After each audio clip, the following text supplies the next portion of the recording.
श्री स्वामी समर्थ. नमस्कार सर्वांना. ख्रिसमस निमित्तानं मी केला होता गव्हाच्या पिठाचा केक.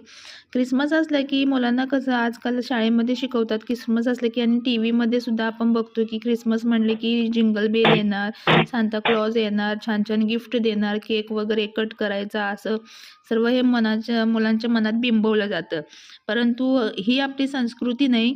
परंतु असू दे, मुलांच्या इच्छेसाठी आणि त्यांच्या आनंदासाठी आपण हे ट्राय करूया. म्हणून मी सुद्धा काल ट्राय केला होता गव्हाच्या पिठाचा पौष्टिक केक. अगदी आपल्या हाताशी असलेलं साहित्य, गव्हाचं पीठ, गूळ, दूध, तूप आणि वेलची पूड, जायफळ हे सगळं घालून ना इतका छान आणि सुंदर केक तयार होतो. आणि हेल्दी अनहेल्दीचा प्रश्नच येत नाही. हा 100% हा केक हेल्दी असणार म्हणजे असणारच. आणि मुलांना सुद्धा चवीला फार आवडला. आणि मेन म्हणजे याच्यामध्ये साखर घातली नाही आहे, तर गूळ वापरला आहे, त्यामुळे तो अजून जरा पौष्टिक झाला. तर तुम्ही सुद्धा हा पौष्टिक केक नक्की ट्राय करा आणि बघा टेस्ट करून कसा लागतो. चलो, बाय बाय.